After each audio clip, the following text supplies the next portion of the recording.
La France évolue, les copains, en bien ou en mal, je ne sais pas, mais en tout cas, pour suivre l'évolution politico-économique de notre pays, il y a de nouveaux métiers qui voient le jour.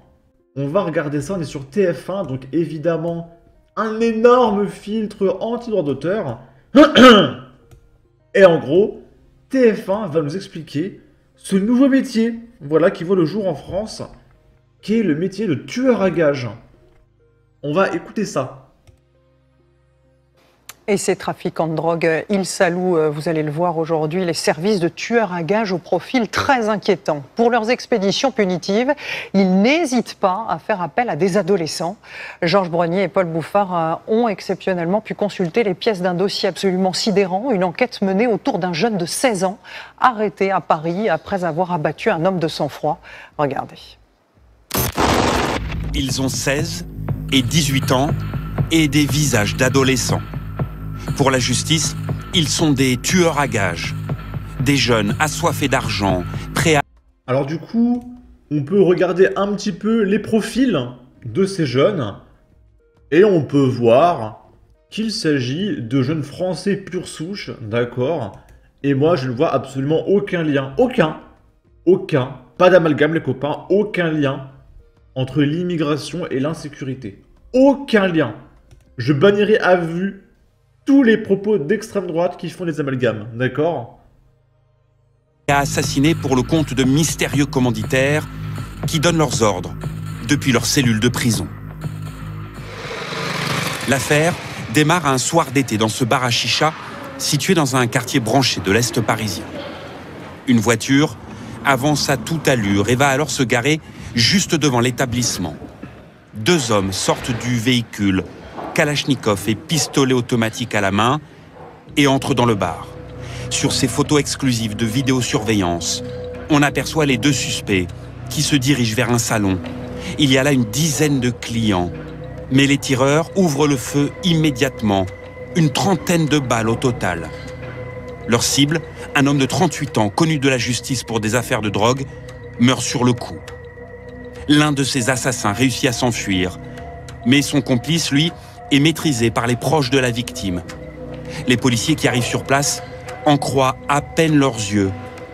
L'homme à la Kalachnikov est un adolescent qui vient de fêter ses 16 ans.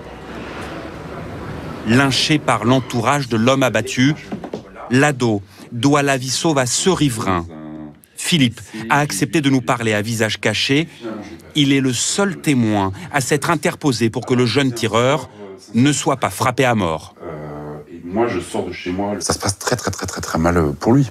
Enfin, c'est vraiment des scènes d'ultra-violence, quoi. Ils sont deux, en fait, à vraiment se déchaîner sur lui. Donc c'est à coups de pied dans la figure, à coups de tesson dans la figure, à coups de... Enfin, il se fait vraiment massacrer et il hurle. Qui t'a envoyé d'où tu sors Voilà, ils veulent savoir, en gros, qui est derrière ça, quoi. Philippe a une image gravée en mémoire, ce jeune, désormais menotté, abandonné à son sort par ses complices. Les autres sont partis sans lui, quoi. On l'a lâché, quoi. On l'a lâché, c'est-à-dire qu'il vaut rien. En garde à vue, l'ado assassin présumé reste mutique. Mais la brigade criminelle va peu à peu comprendre que cet ancien apprenti cuistot est un sicaire, missionné par des commanditaires sous les verrous pour éliminer leur ennemi. Comme lui, des jeunes sont ainsi embauchés pour ce règlement de compte. Le recrutement se fait par téléphone, comme dans un centre d'appel du crime. Les candidats viennent de Brest, de Marseille, de Saintes ou encore de Troyes. Il y a des candidats. Ils font des entretiens d'embauche. Donc voilà, là c'est la photo de leur CV. Moi j'ai envie de recruter le mec de droite. D'accord, je suis sûr qu'il fera du bon travail. D'accord, c'est un bon employé. Certains ne se connaissent même pas. Ils ne savent pas non plus qui et pourquoi ils doivent tuer. Mais la promesse de se partager 100 000 € leur fait immédiatement oublier les dizaines d'années de prison encourues. Nous avons eu accès aux centaines de messages que ces jeunes se sont envoyés sur leur téléphone. Quand l'un des chefs du réseau a besoin de main-d'œuvre pour son projet criminel, plusieurs répondent oui, tout de suite, sans poser la moindre question, comme sur ces SMS truffés de fautes d'orthographe que nous avons reproduits mot pour mot. Vous le tabassez, tu prends l'autoroute et vous brûlez la voiture. C'est carré. Gros, écoute-moi bien, simple. Il veut qu'il soit mort, il sera mort. Frérot, fais-moi monter direct. Je lui fais son boulot, je repars avec ma part chez moi. Alors par contre là, je suis obligé de m'arrêter sur le message. Donc, vous le tabassez ER, tu prends sans S, l'autoroute sans apostrophe, et vous brûlez ER, la voie avec un T. C'est carré ER. Gros, écoute-moi bien, simple.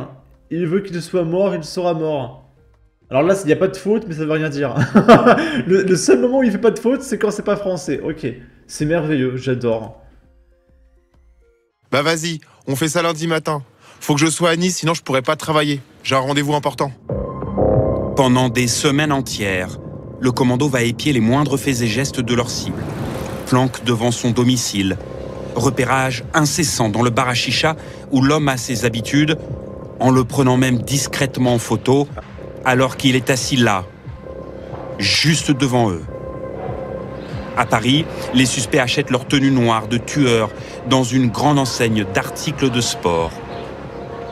Le soir venu, ils dorment dans des hôtels bon marché.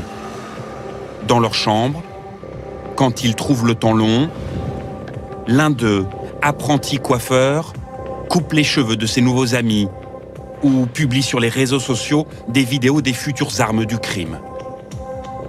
L'un des principaux lieutenants présumés, lui, visite même Paris en amoureux. 2 jours plus tard, d'après l'enquête, il donnera le top départ de l'assassinat. Au total, 13 suspects ont été arrêtés, mis en examen. Tous restent présumés innocents. Face au juge qui l'interroge, l'ado au fusil mitrailleur offre peu de remords et livre une réponse d'enfant quand on lui demande l'origine de son surnom, Dragibus. Ce sont juste les bonbons Dragibus. J'aime bien ces bonbons. Oh putain, c'est catastrophique. C'est-à-dire qu'à une époque, le surnom des tueurs, c'était l'étrangleur fou, le cannibale, le dépeceur. Maintenant, c'est Dragibus, parce qu'il aime bien les bonbons, voilà.